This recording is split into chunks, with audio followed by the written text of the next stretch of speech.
Welcome back to Morning Trade Live. It's time to go inside out on Tesla ahead of tomorrow's earnings. Joining me right now, Ed Butowsky, Managing Partner, Chapwood Investments. Good morning, Ed Butowsky. You're fully immersed in this market. You and I have been talking for so many years. Of course, Tesla, a name that so many folks own because they own the indexes, and it's just a name that was so desirable. Now what?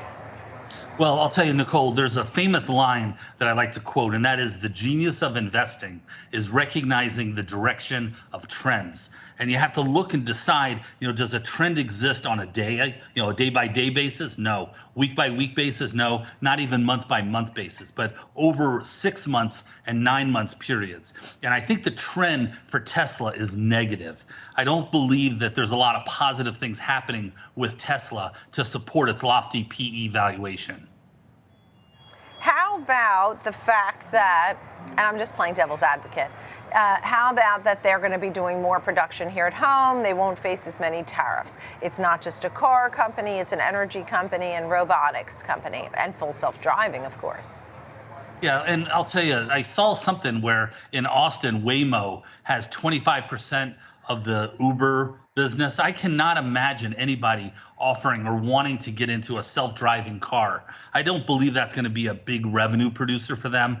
Their energy business is something, that is still on the way up. But when you look at Tesla and you think about their valuation, you think about earnings from car sales, and they're having to cut their prices, even though their deliverables this next quarter might be pretty good, but they've had to cut their prices quite a bit. So their earnings are going to be hurt from it. And again, the trend is towards more competition. My daughter recently bought a BMW electric, and I asked her about the Tesla, and she said she wouldn't even look at it. And there's more and more competition in the EV space, but the EV space is under heightened competition as well from the fossil fuels because of the new way that Trump is looking at things. So I don't believe that EV sales are going to be soaring, and I don't believe Tesla is going to do that well going forward. Understood. It's interesting, and I'm curious why she wouldn't look at a Tesla. Because it was the name that people wanted. I mean, for example, I have 2 boys in college. They thought it would have been so cool to have a Tesla, right? Is it that it's lost its glam rating because there's so many other electric cars now? Or is it more about the economy and that people just are not really going to want a Tesla or want to spend money or something like that? Well, she had a BMW and she traded that in for an electric BMW, but she liked the service that she could get by going to the BMW dealership. And, so she's very, she's kind of headstrong. And she just wanted to have a BMW, but she didn't even look at the Tesla. And I think there's a lot of people now, along with, what's happening with the stuff around Doge, I think a lot of people are going to start to look at other EVs if they are inclined to do EVs versus just looking at Tesla. Most of the time, people, when they were talking about EVs, just talked about Tesla. It was kind of just, an automatic, like if you think about tissues, you think about Kleenex. When you think about EVs, you think about Tesla. Now you think about EVs, you think about Mercedes, BMWs, Audis, and Genesis. So there's a lot of other competition out there, and the battery length is going to be expanded by some of these others. I think Lucid has a terrific battery that competes very strongly with Tesla. So I think competition is going to catch up to them, and I think the amount of money they're going to make per unit is going to be dropping. So I think that you're going to see a compression on everything related to Tesla. Right. And I don't believe they're PE of 95. I want to ask you about Elon Musk. Elon Musk, and there were people buying Tesla stock years ago because they thought Elon Musk was a visionary. He was the Einstein of our generation, etc. People really liked Elon Musk and his vision, and he was a leader. Do you think, and what do you want to hear from Elon Musk on this call? And if he stepped down from leading Tesla, do you think Tesla would do better or worse? And so what do you want to hear from him? And can you imagine Tesla without Elon Musk? Well, I'll tell you, there are a lot of people who are fanatics about Elon Musk and only own Tesla because of Elon Musk. So I believe that him stepping down, it would be a negative initially. But then if they bring in somebody who's a real business leader and a real thought leader and a real businessman, not just a visionary. Because I don't believe Elon Musk is a great business person. I think he's a great visionary. And I believe that over time, if they can get in there and really, kind of scrub the numbers and figure out the best and most competitive way to grow Tesla, because they have a great infrastructure and they're a leader. But now I think they're starting to hurt quite a bit because of some of the distractions that Elon Musk has brought into the picture. Understood. All right. Ed Butowsky, great to see you. Have a good, successful, productive week. Chapwood Investments. Great to see you, Ed. Thank you. So it's time to trade Tesla, and we have Tom White, host of Fast Market, with us. And you have 2 example trades for Tesla. So first, let's start, Tom, with your more neutral trade.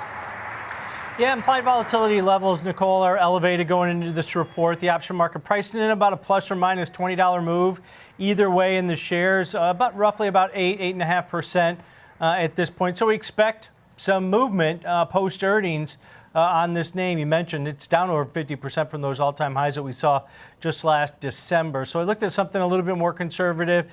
Maybe if you want to take that, bearish directional bias to it, well, there's ways to use the option market to kind of give yourself a cushion, even if you're wrong on this type of strategy. So going out to the April 25th weekly options that expire in just 4 days, we're going to sell a call vertical that's out of the money to the upside. We're going to sell the 250 strike call, and then against it, because we want to stay risk defined, especially going into earnings on a name like this, buy the 260 strike call, so a short $10 wide neutral to bearish call vertical. You're going to collect roughly, I've got about a $2.20 credit here. It's probably trading closer to $2 right now. The stock has continued to move lower with the overall market here. But if you collect a $2.20 credit on it, it takes your break even all the way up to $2.50, $2.20 over the next 4 days. So you're giving yourself that cushion of about 9.5%, 10% above the current share price in there before you start getting hurt on this. Now, you're only collecting $2.20 with $780 at risk, but those are the trade-offs that you have to deal with using the option market, because you're giving yourself that better probability of success, over a 70% probability that short 250 strike's going to be out of the money at expiration, and you profit in 3 out of 4 scenarios on a trade like this. It can go lower, it can stay right here, or it can go higher, just remain below 250, 220, and you're going to be profitable in this type of position. Okay, and then you have a more bearish trade that you're going to share with us. This is, we're waiting on Tesla numbers. We've already heard about them delaying the more affordable vehicle a lot of folks were waiting for. Tell us about the bearish trade that you have. Well, I think you look at implied volatility levels. They're elevated in the near-term options, and I looked at a strategy that takes advantage of vol dispersion on this one. If you're bearish on Tesla, where you think it's going to go lower, not much expected to the upside on these earnings results, this strategy takes advantage of it. But you need to move to the downside. So I looked at a bearish put diagonal here, where I'm going to buy something slightly in the money in the May 2nd weekly options that expire in 11 days, buy the 230 strike put, and then against it in the April 25th weekly options that expire in just 4 days, with that higher implied volatility, sell the 215 strike put. So a bearish $15 wide put diagonal to the downside. You're paying roughly, I've got an $8.80 debit for it. It might be closer to $9 right now because the stock has moved lower. But if you're paying $8.80 debit for it, that's going to be your risk. You're paying nearly half the width of this put diagonal to the downside for this type of position. Now, why is it lower price entry point than the width of the $15 put diagonal? Well, it's because of that vol dispersion that I'm talking about, where you're buying about 114% implied volatility on aggregate in those May 2nd weekly 230 strike puts, selling in the April 25th options, that 215 put, you're selling about 143%. So that vol dispersion lowers the price entry point for this bearish position. Now, where do you start to profit on a trade like this? Well, you need some downside move. Anything below, at or near the 225 level is going to be profitability on this one. So you only have one break even, but you do need the stock to move a little bit lower. Implied volatility levels post earnings will get crushed. That'll lower the implied volatility levels on that options that you sold in the April 25th option series a lot quicker than the ones that you own in the May 2nd weekly options here. So maybe you put diagonal if you're more bearish on this name, taking advantage of that vol dispersion. Nice to have these trades. Thank you, Tom. I was talking to Jenny Horn earlier, and when I pulled up Tesla, I saw something looking at some of the technicals, and it had the MACD, just showing the trend to the downside, and that further downside was likely or more potential for that. And then you had the relative strength index, which was pointing to some oversold indicators. Yeah. And it sort of gave this conflict, if you're an investor in Tesla and we're waiting for the earnings. So, sometimes there's no real clear direction on a given day. So thank you for both of those trades. Tom White, nice to see you. Thank you.